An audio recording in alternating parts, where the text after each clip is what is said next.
토지 투자에서 못해도 2년에 2천만 원 수익을 얻고 싶으시나요?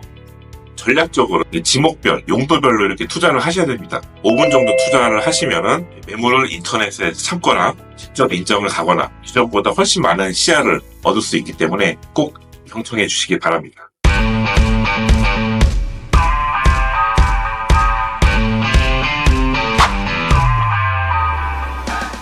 네, 안녕하세요. 대박당꾼입니다. 제가 오늘은 지목별 각기 다른 투자 전략에 대해서 말씀을 드리겠습니다. 총 3가지인데요. 첫 번째는 전답을 활용하는 방법, 그리고 두 번째는 임야, 그리고 세 번째는 나대지입니다. 토지 지목 중에 제일 중요한 3가지이기 때문에 한번 잘 들어보시기 바랍니다. 첫 번째로 전답, 논밭 투자 전략에 대해서 말씀을 드리겠습니다. 전반적으로 전이 답보다, 즉 같이 논보다는 평균적으로는 한 20% 정도 내외로 땅값이 좀 공시지가 자체가 틀립니다. 그 이유는 보통 답은 논은 땅이 꺼져 있기 때문에 나중에 성토를 해야 되는 성토비가 들어간다는 겁니다. 그래서 보통 답이 땅값이 낮습니다. 그래서 밭은 이미 성토가 되어 있기 때문에 나중에 대지로 만들 때 상당히 수월하다는 겁니다. 그래서 전략을 잘 짜시면은 거꾸로 말하면은 답이 무조건 나쁘다는 게 아니고 답을 갖다가 싸게 사면 됩니다. 싸게 사가지고 성토를 하면 되는데, 예전에 저도 초보 때는 성토를 할 때 돈을 내고 한 평당 한 2, 3만 원 주고 흙을 메꾸었는데, 지금은 제가 공짜로 많이 받습니다. 흙 받습니다. 그런 식으로 팻말을 붙이면 연락처 남겨주면은 흙을 버리실 분들이 이렇게 여기다가 버려주시기 때문에, 물론 이제 폐기물과 같이 버리시는 분도 있기 때문에 항상 주의하셔야 될 것 같습니다. 그리고 크게 토지를 보셔야 되는데, 제가 서해안 쪽을 많이 다녀보면 서해안이 특히 황토가 많습니다. 황토는 기름진 땅이기 때문에 나중에 건물 올리기도 좋고요. 농작물을 심어도 아주 좋습니다. 그리고 너무 무르지도 않고 돌도 좀 섞인 땅이 좋다고 합니다. 그리고 땅의 두께, 흙의 두께도 좀 보셔야 되고요. 볼 게 많습니다, 사실. 근데 그런 거를 초보자는 알 수가 없기 때문에 나중에 이제 건축하실 때 아니면 주변에 잘 아시는 분들을 한번 같이 답사를 가가지고 이렇게 좀 검증을 받는 것도 중요할 것 같습니다. 또 주의할 점은, 우리가 인공위성으로 봤을 때는 이게 같이 평지가 있는 줄 알았는데 막상 가보니까 이제 경사지가 높고 위성지도랑은 많이 차이가 나는 건 맞습니다. 로드뷰도 마찬가지. 로드뷰도 매년 업데이트가 되는 게 아니기 때문에 항상 답사를 꼭 가는 게 중요할 것 같습니다. 현장과 많이 다르고 새로운 건물이 새로 들어올 수도 있고 그 주변이 어떻게 될지는 1년 사이에 많이 바뀌는 것을 제가 많이 봤습니다.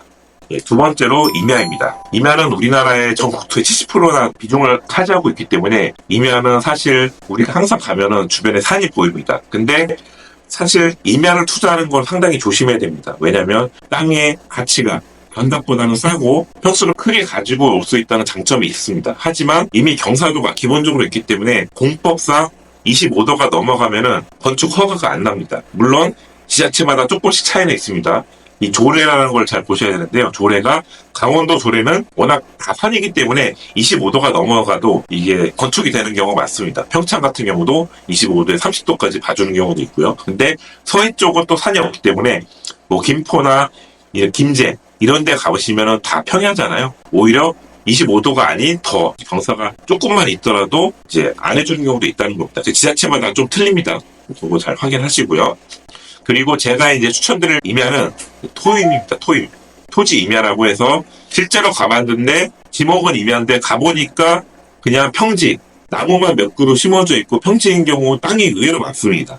그런 땅은 오히려 돈이 된다고 보시면 될 것 같습니다. 왜냐하면 그런 땅은 개발하기가 수월하기 때문에, 원래 임야는 산을 깎고 벌목을 하고 할 게 많은데 평지에다가 나무만 몇 그루 심어져 있다면 나무는 벌목하기 쉽거든요. 그러면 산을 깎을 필요가 없기 때문에 거기서 공사비를 수천만 원에 수억을 아낄 수가 있다는 겁니다. 그래서 제가 토임을 많이 추천드리고, 거기다가 요즘 우리나라가 농지증, 농지법이 강화됐기 때문에 외지인이 농지를 사기가 상당히 까다롭습니다. 근데 지목이 전담이 아닌 임야로 돼 있으면은 농지증이 필요가 없기 때문에 토임을 더 적극적으로 추천을 드리겠습니다. 제주도 같은 경우는 외지인들에게 더 농지증이 안 나오기 때문에 특히 제주도의 토임은 상당히 귀하다고 보시면 될 것 같습니다.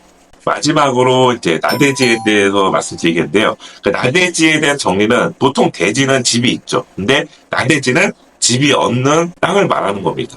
그래서 나대지 같은 경우는 두 가지 종류가 있는데요. 첫 번째로 옛날부터 집이 있었는데 멸치를 해서 나대지가 된 경우도 있고요. 아니면 건담을 갖다가 개발을 해가지고 대지로 만들어서 집을 지려고 했는데 집을 안 짓고 그냥 방치됐다. 그 두 가지로 나눌 수 있습니다. 중요한 거는 멸치를 해서 나대지로 된 거는 이미 멸치를 했기 때문에 거기다가 건물을 다시 안 올려도 수년간 놔둬도 된다는 건데, 만약에 건축을 하려고 땅을 만들어 놨는데 건축을 안 하면 원래는 2년 만기 되면 다시 원상복구를 해야 됩니다. 예, 무서워하지 마시고요. 팁을 드리면은 자기가 이제 땅을 발굴해서 전답을 사서 대지로 만들어서 집을 지려고 했는데 혹시나 뭐 자기가 자금이 갑자기 안 되거나 아니면 좀 나중에 하려고 한다. 근데 2년이 만기다.